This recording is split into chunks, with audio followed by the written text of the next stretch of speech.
কিয়ামতের দিন নবী সাল্লাল্লাহু আলাইহি ওয়াসাল্লামের কাছে কোরআনে আছে, ফাকাইফা ইদা জিনা মিন কুল্লি উম্মাতিন বিশাহিদ ওয়া জিনা বিকা আলা হাউলাই শাহীদা। নবীকে বলছে আল্লাহ, বন্ধু আপনার উম্মতের প্রত্যেকের আমলনামা আমি আপনার হাতে দেখাবো, আপনার হাতে, আপনার সামনে পেশ করব, আপনি দেখে কথা বলবেন আমার কাছে। সুপারিশ আপনি কইরেন, মানা নাই, কিন্তু আপনি দেখা করবেন।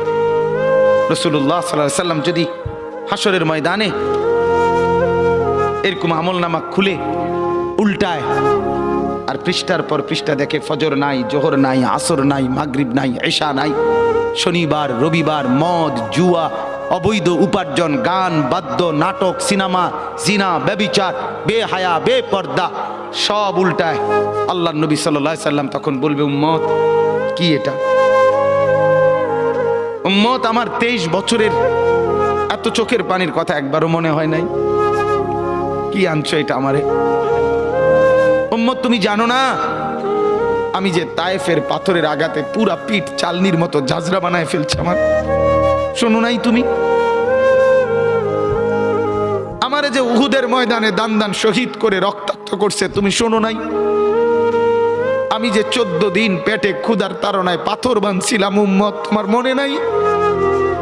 একবারও শোনো নাই আমার ক্ষুধার কষ্ট, আমার পিঠের ব্যথা, আমার দাঁতের ব্যথা, আমার কাঁধে 2টা কড়া ঢুকে গেছে উম্মত।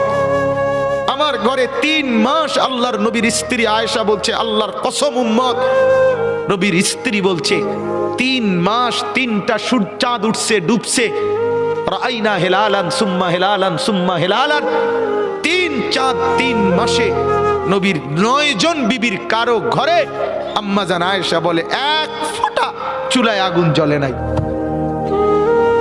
মা আওকাদাত ফি আবিয়াতে রাসূলিল্লাহ নারুন, নবীর একজন বিবির ঘরেও আগুন জ্বলে নাই। আল্লাহর নবীর স্ত্রী আয়েশা একদিন বলছিল নবীকে, পিঠে হাত বুলাইয়া, ইয়া রাসূলুল্লাহ, স্বামী আপনার পিঠ ছিদ্র ছিদ্র কেন? পুরা পিঠ চালনির মতো ছিদ্র ছিদ্র কেন? আপনার কি ছোটবেলায় বসন্ত রোগ হয়েছিল, গোটা হয়েছিল? আল্লাহর নবী চোখের পানি ফেলে বলছে, আয়েশা তুমি জানো না আমার এই পবিত্র দেহে তো কোনোদিন মশাও বসে না, মাছিও বসে না, পোকা বসবে কেমনে?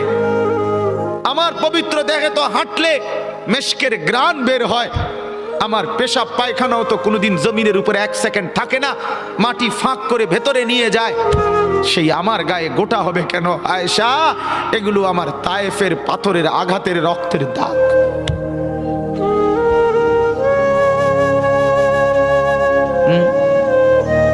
বলো না বাপ, কিছুই মনে হইল না? এভাবে ভুলে গেলেন?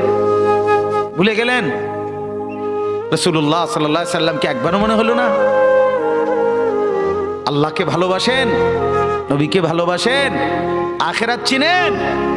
এই বাপ, আমি আপনাদের সন্তান, আমার বাবা আপনাদের মহল্লায় 43 বছর এই বড় মসজিদের ইমাম ছিলেন, 1 দিন 2 দিন না। আমি এই মাটিতে বড় হওয়া ছেলে, এই প্রাইমারি স্কুলের ছেলে, এখানেই বড় হয়েছি। এরা সব আমার আপনজন। আমি আমার আপনজনদেরকে শক্ত করে বললাম, আমি যদি কারো ভাতিজা হই, আপনি আমার চাচা, আমি চাই আমার চাচা যেন হয় জান্নাতি। আমি যদি কারো নাতি হই, আপনি আমার দাদা, আমি চাই আমার দাদা যেন হয় জান্নাতি। আমি যদি কারো ভাই হই, বন্ধু, তো আমি চাই ভাই 2 ভাই মিলে একসাথে হই জান্নাতি। আল্লাহ তোমাকেও তৌফিক দেন, আমাকেও তৌফিক দেন। দোয়া করি বাপ, দোয়াও চাই। জিন্দগি বদলান যুবক, জিন্দগি বদলাও। দিবা নিশির ফিকির আমার, জিন্দগি চেঞ্জ করেন, জীবন চেঞ্জ করেন। ফজরের নামাজে অভ্যস্ত হন। আল্লাহর কসম বন্ধু, ফজরের নামাজ যে পড়বে না, সে ইমাম মাহাদিকে খুঁজে পাবে না।